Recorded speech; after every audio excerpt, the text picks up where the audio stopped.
Topic के बारे में डिस्कशन करेंगे वो है electricity bill 2022। Recently central government ने बिजली को लेकर के, इलेक्ट्रिसिटी को लेकर करके और न्यू बिल्स पार्लियामेंट में लाया है, लोकसभा में लाया है, जिसके कारण पूरे देश में जो कॉरपोरेट्स हैं, जो इंडस्ट्रीज़ हैं और जो कुछ लोग हैं वो इसके विरुद्ध में, इसके अगेंस्ट में लोग प्रदर्शन कर रहे हैं। तो अभी हम सारी चीज़ों को जानेंगे कि आखिर देश में ऐसा क्या कारण है जो लोग इसके विरोध में खड़े हो गए हैं। तो कुछ हमें पहले बेसिक्स को जानना होगा। जैसे इलेक्ट्रिसिटी जो प्रोडक्शन होता है वो 3 फेज़ों में हमारे घर तक पहुंचता है। एक होता है जनरेशन, मतलब जो पावर को जनरेट करता है, जो पावर को बनाता है, जो बिजली को बनाता है, जिसको हम लोग जनरेशन के साइड रखते हैं। और यहाँ पे कुछ कंपनियाँ इन्वॉल्व रहती हैं। जब वहाँ पे पावर जनरेट हो जाता है तत्पश्चात उसको डिस्ट्रीब्यूटर के पास भेजा जाता है, जिसको हम लोग डिस्कॉम कंपनी कहते हैं। जो डिस्कॉम कंपनियाँ होती हैं वो पावर जो जनरेट करता है उससे पावर को खरीदता है और ख़रीदने के पश्चात ये ट्रांसमिशन करता है और हमारे घर तक जो वायर आए हुए रहते हैं वहाँ से हम कनेक्शन लेते हैं और हमारे घर में इलेक्ट्रिसिटी का यूज होता है। तो इसका जो रेगुलेशन होता है, इन सारी चीज़ों का जो रेगुलेशन होता है वो गवर्नमेंट के हाथ में होता है। जो इलेक्ट्रिसिटी है, जो इलेक्ट्रिसिटी का जो बिजली का सब्जेक्ट है वो कंकरेंट लिस्ट में आता है, यानी समवर्ती सूची में आता है। इसका मतलब ये होता है कि इस सब्जेक्ट पे, यानी इलेक्ट्रिसिटी सब्जेक्ट पे स्टेट और सेंटर दोनों ही इस पर नियम कानून बना सकते हैं। बट इसमें यह भी कहा गया है कि चाहे वो सेंटर हो चाहे स्टेट हो, जब भी समवर्ती सूची या कंकरेंट लिस्ट में किसी भी सब्जेक्ट पर कानून बनाएगा तो उसे एक दूसरे से कंसल्ट करने का ज़रूरत है, पूछने का ज़रूरत है। रिसेंट जो अभी एडवांसमेंट हुआ है इसमें कुछ लैक ऑफ कंसल्ट देखने को मिला है। सेंट्रल गवर्नमेंट ने किसी भी तरीके का कंसल्ट नहीं किया है स्टेट गवर्नमेंट के साथ, जिसके कारण ही इतना सारा विरोध देखने को मिल रहा है। और काफ़ी सारे कारण हैं। अभी हम जानते हैं कि इनके जो रेगुलेशन है वो कैसे होता है, हम ये जानते हैं। इलेक्ट्रिसिटी को लेकर करके एक कानून बनाया गया था हमारे देश में, वो 2003 का था। इलेक्ट्रिसिटी एक्ट 2003 था, जिसके अंदर क्या था कि जो पावर को जनरेट करता है उसे गवर्नमेंट से लाइसेंस लेने का कोई ज़रूरत नहीं था, बट जो डिस्ट्रीब्यूटर होता है उसको सरकार से लाइसेंस लेना पड़ता था। हमारे घर तक जो लाइन आता है हम एक ही कंपनी का हम लोग लाइन जो है वो जो इलेक्ट्रिसिटी है वो खरीदते हैं और उसका हम लोग बिल पे करते हैं। ये पहले का नियम था। बट रिसेंट जो डेवलपमेंट हुआ है इसमें यह है कि जो हमारे घरों तक जो वायर एस्टैब्लिश किया गया है, अब उस वायर में नंबर्स ऑफ कंपनी जो है वहाँ पर खड़े हो सकते हैं और हमें पावर सप्लाई कर सकते हैं।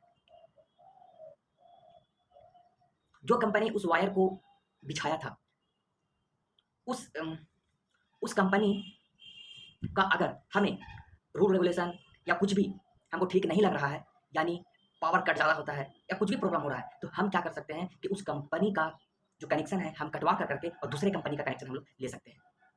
तो एक ये बहुत बड़ा चेंजेस किया गया है।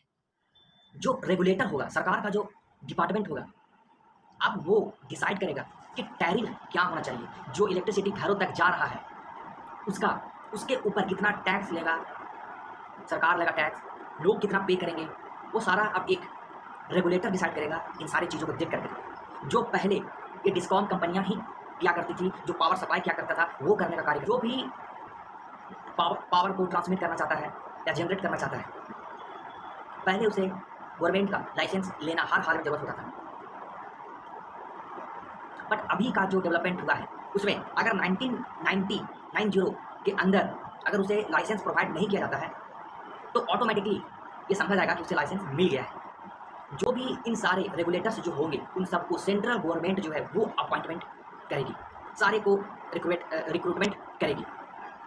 एक नया सिस्टम लाया गया है RPO, रिन्यूएबल परचेसिंग ऑब्लिगेशन। इसके अंदर क्या होगा कि कुछ जो इंडस्ट्री है, जो कंपनी है, जैसे टाटा स्टील कंपनी हो गया, भिलाई कंपनी हो गया, बोकारो स्टील कंपनी हो गया, चाहे जियो, चाहे कोई भी कंपनी हो, उसे सेंट्रल गवर्नमेंट के द्वारा एक तय किए गए लेवल पे उसे रिन्यूएबल एनर्जी भी परचेज करना होगा हर हाल में। इसमें एक और बड़ा बदलाव किया गया है कि जो स्टेट बोर्ड है इलेक्ट्रिसिटी का, अगर वो बेटर परफॉर्म नहीं करेगा तो वो स्टेट का जो इलेक्ट्रिसिटी डिपार्टमेंट है वो अदर स्टेट्स को प्रोवाइड किया जाएगा या ज्वाइंटली इसे रेगुलेट किया जाएगा। तो हम लोगों ने देखा कि इतना सारा चेंजेस किए गए हैं, बट प्रॉब्लम यहाँ ये होता है कि जो वायर को बिछा कर रखे हैं, जो कंपनियां वायर को बिछा कर रखे हैं, जो उनका पैसा खर्चा हुआ है, अब दूसरे कंपनी जो है वो इजीली उसको यूज़ कर पाएंगे, तो पहले वाले को पूरा ज़्यादा घाटा होगा। सेकेंड चीज़, जो पहले से कंपनियां घाटे में चल रही थी, अब लोग, क्योंकि लोग उसको बिल पे नहीं कर रहे थे, अब लोग उसके कनेक्शन को काट कर देते और न्यू कनेक्शन लेना चाहेंगे, तो फिर से अगेन उस डिस्ट्रीब्यूटर को बहुत ज़्यादा लॉस होगा। सेंट्रल गवर्नमेंट जो है हर तरीके से इस कंकरेंट लिस्ट पे, जहाँ पर स्टेट और सेंटर दोनों का अधिकार है, वहाँ पर सेंटर पूरा तरीके से अधिकार जमा लिया है। पूरे डिपार्टमेंट को जो रिक्रूटमेंट करेगा सेंट्रल गवर्नमेंट ही करेगा, जो रेगुलेट करेगा यही करेगा, टैरिफ जो डिसाइड करेगा वो सेंट्रल गवर्नमेंट ही डिसाइड करेगा। इसी को लेकर करके जो पहले के कंपनियां हैं वो इसके विरोध में खड़े हुए हैं कि हमें बहुत ज़्यादा लॉस होगा। हमें एक चीज़ और ध्यान देना चाहिए कि जो हम लोग इलेक्ट्रिसिटी यूज करते हैं, आज इलेक्ट्रिसिटी का कंडीशन इतना ख़राब हो गया है, इतना ख़राब है कि कई स्थानों पे इलेक्ट्रिसिटी 24 घंटा में घंटों तक नहीं रहती है।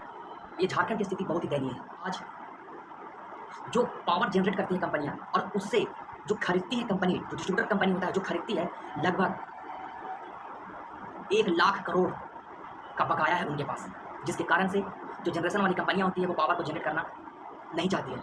वो कहती है कि हमारे पास इतना पैसा बाकी है, हमें कोई दे नहीं रहा है, तो हम जो है वो पावर जनरेशन नहीं करेंगे, जिसके कारण से इलेक्ट्रिसिटी का जो प्रॉब्लम है वो देखने को हर जगह मिलता है। और इसके सबसे बड़े जिम्मेवार है जनता है, क्योंकि जनता जो है वो कई सालों का जो इलेक्ट्रिसिटी पेमेंट है वो पे नहीं किया है, जिसके कारण जो डिस्ट्रीब्यूटर कंपनी होता है ना तो उसके पास पैसा पहुंच पाता है, तो वो फर्दर कुछ एडवांसमेंट इलेक्ट्रिसिटी में नहीं ला पाता है और वो काटते रहता है लाइन। सेकेंड चीज़, वो जनरेशन वाले को पैसा नहीं दे पाता है, जिसके कारण से पावर वो खरीद नहीं पाता है, उसको भी वहाँ पे करोड़ों रुपये का नुकसान होता आया है। लगभग 1 लाख करोड़ रुपया का घाटा अभी चल रहा है। साथ ही कुछ ऐसी सरकारें हैं जैसे दिल्ली गवर्नमेंट की सरकार है या अदर कहीं की सरकार है, वो फ्री बीज इलेक्ट्रिसिटी का बात करती है। तो फ्री बीज इलेक्ट्रिसिटी क्या वो अपने पैकेट से देती है? नहीं, वो हमारा ही पैसा, टैक्स का पैसा होता है। वो पैसा का यूज अदर वेलफेयर एक्टिविटीज़ में ना कर करके और वो फ्री के नाम पर इलेक्ट्रिसिटी प्रोवाइड हम लोगों को करते हैं। इलेक्ट्रिसिटी तो फ्री कर रहे हैं, बट अदर जो वेलफेयर एक्टिविटी होना चाहिए, हेल्थ होना चाहिए, एजुकेशन होना चाहिए, सिटी का मैनेजमेंट बेटर होना चाहिए, इन सारे को वो नकार देते हैं और कहते हैं कि हम इलेक्ट्रिसिटी फ्री प्रोवाइड कर रहे हैं। बट वो भी सरकार जो जिससे वो पावर खरीदती है उनके पास लगभग 70,000 करोड़ रुपया बाकी है। तो फ्री का नाम तो एक नाम का होता है, बट सारा का सारा जो घाटा है वो डिस्ट्रीब्यूटर जो कंपनी है, जनरेशन कंपनी है, उनको होता है और उन सारा का खमियाजा हम लोगों को भुगतना पड़ता है। और एनर्जी एक ऐसा सेक्टर है जिसका आज के समय में होना बहुत ज़रूरी है। हमारे हाथों में हर समय मोबाइल रहता है, मोबाइल का चार्ज होना कितना ज़रूरी है ये हम सभी जानते हैं। कोई भी इंडस्ट्री है आज इलेक्ट्रिसिटी के बिना नहीं चलता है। अगर इलेक्ट्रिसिटी नहीं रहा, सारा चीज़ ठप हो जाएगा, हम अंधकार की ओर चले जाएंगे, एक डार्क एज आ जाएगा। तो आज हम लोगों ने जाना कि इसका विरोध क्यों हो रहा है और पावर डिस्ट्रीब्यूशन कंपनी का समस्या क्या है, ये हम लोगों ने जाना। मेरा नाम है रुद्र प्रकाश और आप देख रहे हैं ऐसा भी। सब्सक्राइब करें, लाइक करें। Thank you.